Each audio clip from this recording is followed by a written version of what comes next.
Ce journal vous est offert par le FPI, Fonds des promotions de l'industrie, votre partenaire privilégié pour la réussite de vos projets.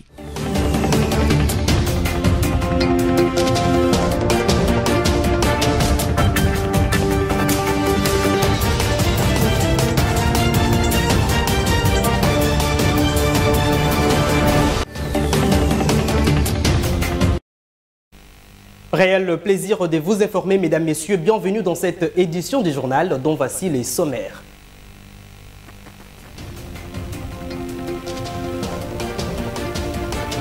Godin Poyi, président de l'Assemblée provinciale de Kinshasa, a été destitué ce vendredi 7 juillet par les élus provinciaux. 4 députés sur 34 ont pris part au vote.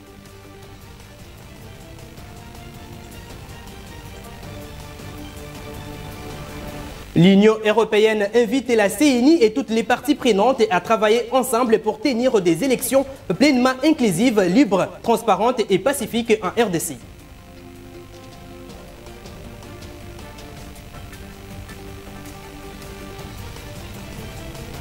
Et puis les fonds de promotion de l'industrie FPI disposent désormais des manuels de procédures révisés avec un cadre organique mis en jour.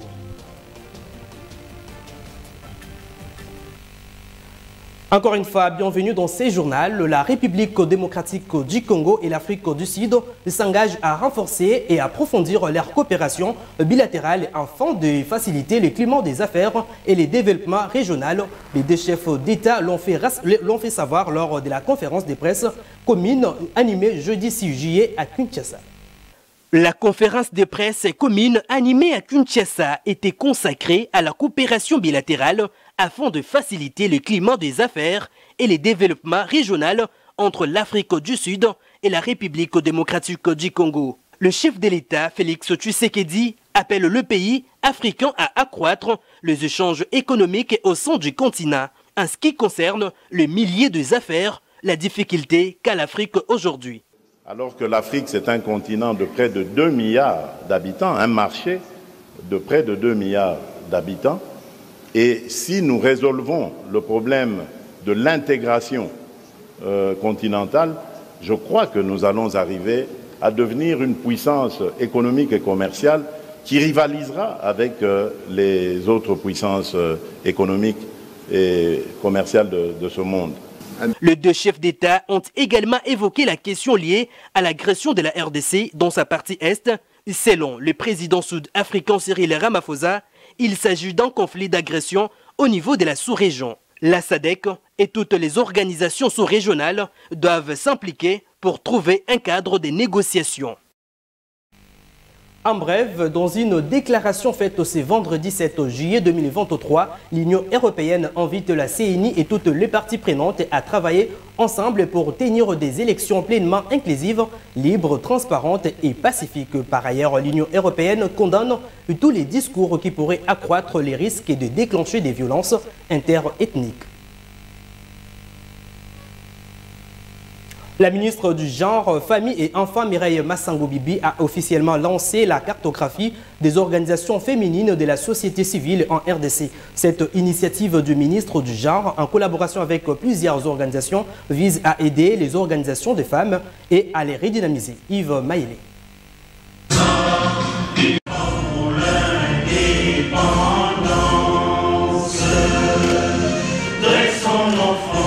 C'est à Sultani Hotel que la ministre du Genre, Famille, Enfants, Mireille Massango-Bibi Moloko, a officiellement lancé la cartographie des organisations féminines de la société civile en République démocratique du Congo.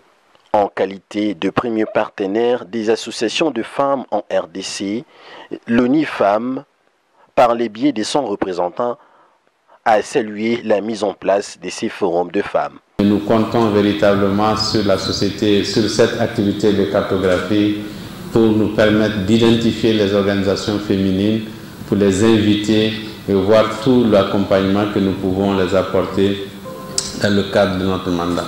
Ceci pour dire que c'est une activité majeure qui commence aujourd'hui et qui va davantage renforcer la collaboration, non pas seulement entre ONU Femmes et le mouvement associatif féminin, mais entre le mouvement associatif féminin et l'ensemble des agences du système des Nations Unies.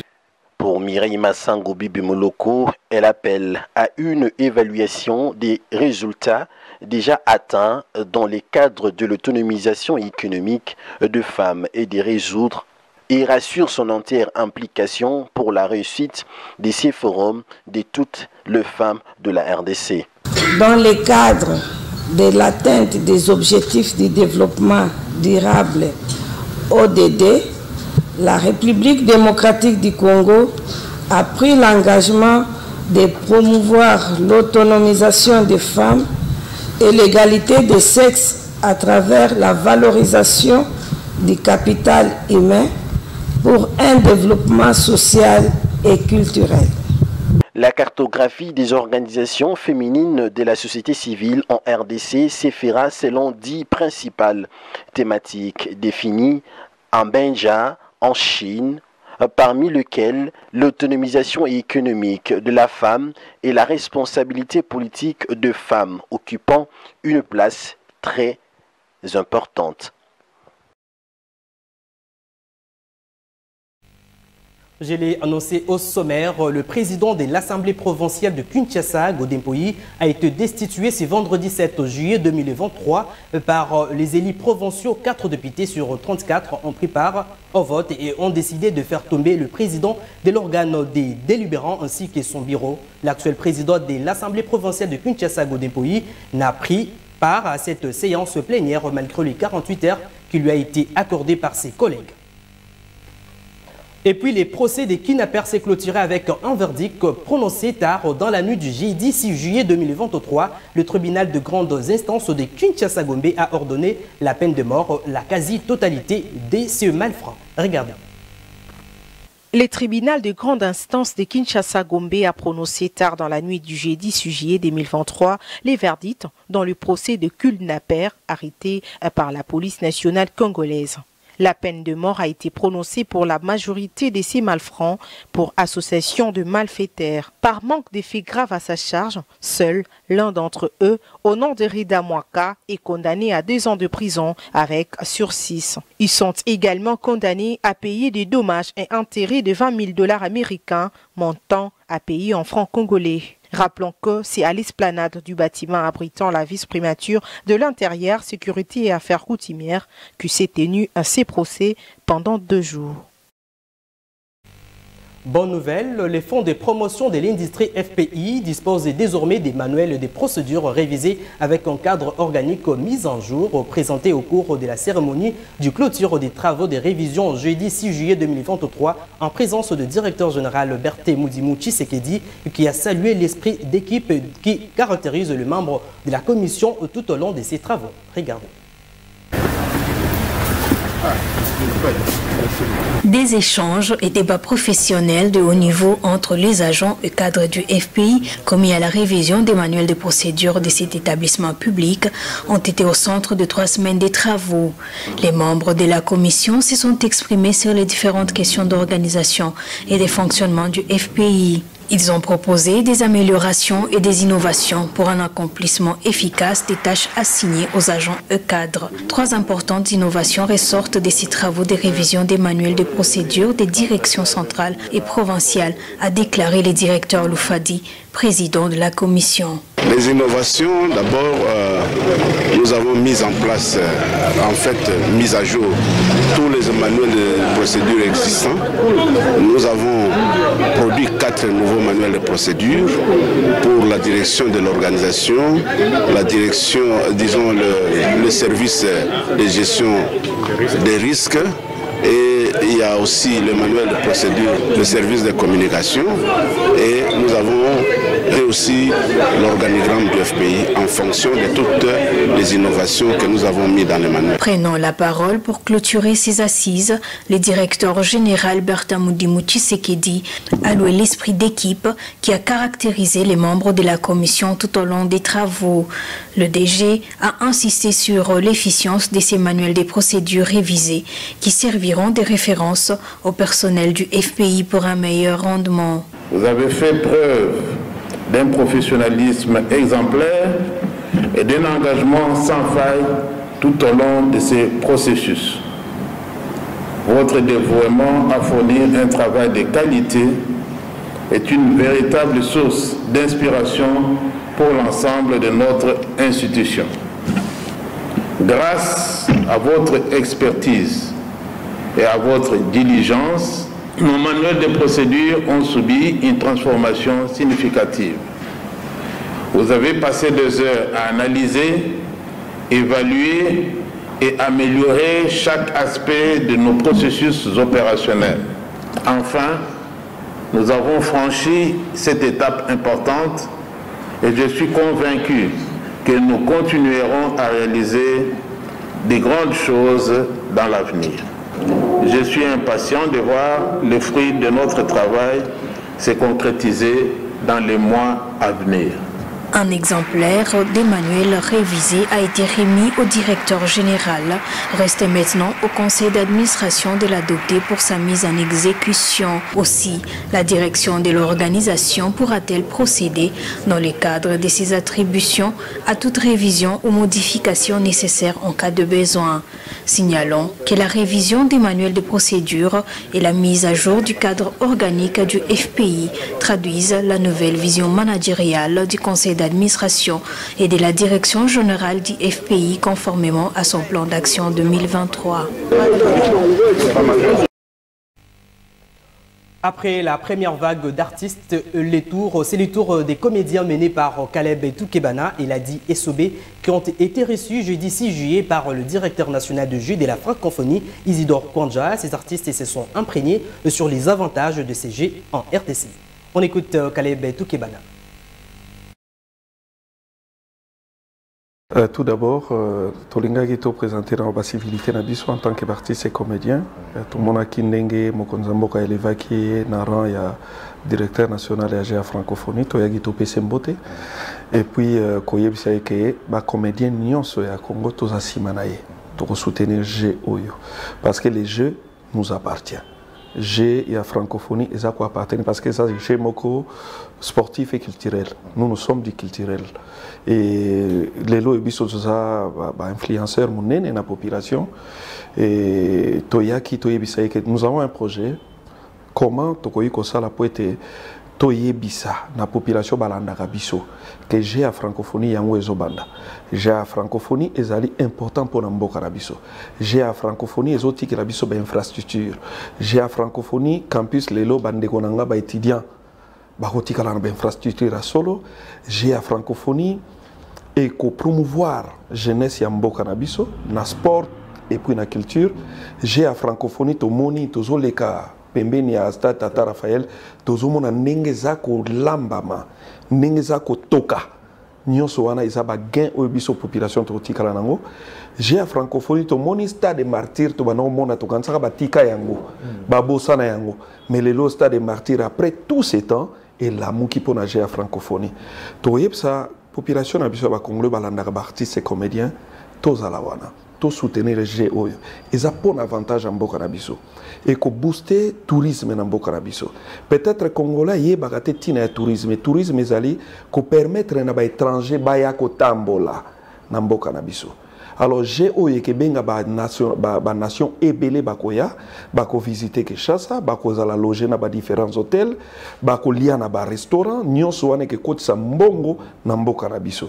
Alors biso ba comédien tokotika la simate nous nous sommes dit pourquoi pas accompagner ces grands jeux parce que nous nous sommes dit que après Allié Foreman au Mobutu organisaka c'est le plus grand événement autour organisé na temps oyo. Est-ce que faut totika la simate? Nous allons accompagner notre directeur national IAG à francophonie, to accompagner G et pourquoi pas to soutenir pe Mokonzamboka. Au Kenya, c'est ce vendredi 7 juillet 2023 que les forces de l'ordre sont descendues en force dans les rues kenyanes en réponse à l'appel de l'opposition à manifester contre une série de hausses d'impôts controversées. Reportage. Au Kenya, le leader de l'opposition Raila Odinga et sa colistière lors de la dernière présidentielle, Martha Karua, toujours dans la rue ce jeudi, entourés de centaines de leurs partisans. 3e jour de protestation à Nairobi contre le gouvernement et l'inflation. Lors des 2 précédentes journées, les manifestations déclarées illégales par la police avaient dégénéré. Ce jeudi, la situation semblait moins violente et moins tendue. Des heurts ont cependant éclaté dans des bidonvilles de la capitale, tels que Kibera et Mataré. Des jeunes ont dressé des barricades, enflammé des pneus et jeté des projectiles sur les policiers qui ont répondu à coups de gaz lacrymogène. Raila Odinga a appelé les Kenyans à descendre dans la rue. Il accuse le président William Ruto d'avoir volé la présidentielle d'août dernier, d'être illégitime, mais aussi incapable de juguler la flambée des prix. En février dernier, l'inflation atteignait 9,2% sur un an au Kenya, avec une augmentation de plus de 13% pour les seuls prix alimentaires. William Ruto, qui rentre tout juste d'une visite officielle de 4 jours en Allemagne et en Belgique, s'était présenté durant la campagne électorale comme le défenseur des opprimés et avait promis d'améliorer le sort des Kenyans ordinaires. Mais il a depuis supprimé les subventions du carburant et de la farine de maïs, denrées de base au Kenya, dont les prix ont augmenté dans la foulée. C'était un reportage de nos confrères d'Africa News. Et en sport, Kylian Mbappé a été accueilli par des centaines de fans jeudi à son arrivée au Cameroun pour une visite consacrée à 2 œuvres de charité et détour par le village de son père. Reportage. L'attaquant star du Paris Saint-Germain et de l'équipe de France de football, Kylian Mbappé, a été ovationné par des centaines de fans jeudi à son arrivée au Cameroun pour une visite consacrée à des œuvres de charité et un détour par le village de son père. Ses supporters l'ont accueilli à l'aéroport de Yaoundé, la capitale, son premier arrêt. C'est une grande fierté, sachant qu'il est Camerounais d'origine. Et en tant que Parisien, c'est un honneur de l'accueillir. On est très content d'accueillir le meilleur joueur du monde aujourd'hui. Nous sommes là pour rendre le séjour agréable de Kylian Mbappé. Et c'est une fierté pour nous de vivre ce moment historique parce que rentrer sur la terre de ses ancêtres, c'est quelque chose de magnifique et d'inoubliable. Kylian Mbappé était ce vendredi matin à l'école pour enfants sourds et malentendants de la Fondation pour l'éducation et la promotion des personnes déficientes auditives. Il participera ensuite à un match de basket Mbappé versus Joachim, sans doute Joachim Noah, fils du tennisman Yannick Noah. C'est de temps en temps qu'il vienne au pays et voir ce qui se passe, les réalités, encourager le football jeune pour que la nouvelle génération puisse aussi arriver au top comme lui, c'est ça. La star française sera samedi à Douala, la capitale économique du Cameroun, où il doit visiter une école, puis se rendra à Djebalé, le village de son père Wilfried Mbappé, né à Douala, mais qui a quitté très tôt le Cameroun pour la France. Place à présent au rappel des principaux titres.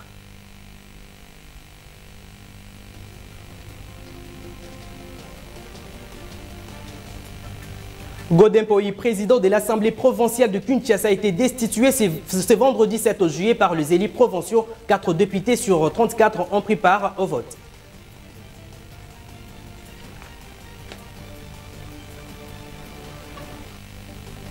L'Union européenne invite la CENI et toutes les parties prenantes à travailler ensemble pour tenir des élections pleinement inclusives, libres, transparentes et pacifiques en RDC.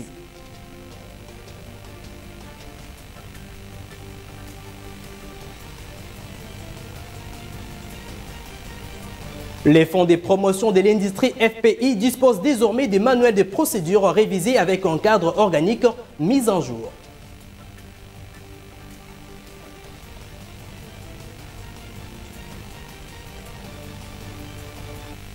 Et c'est ici que s'achève ce journal réalisé par la grande équipe rédactionnelle de BC Télévision. Entre-temps, l'actualité est en continu sur notre chaîne. Au revoir.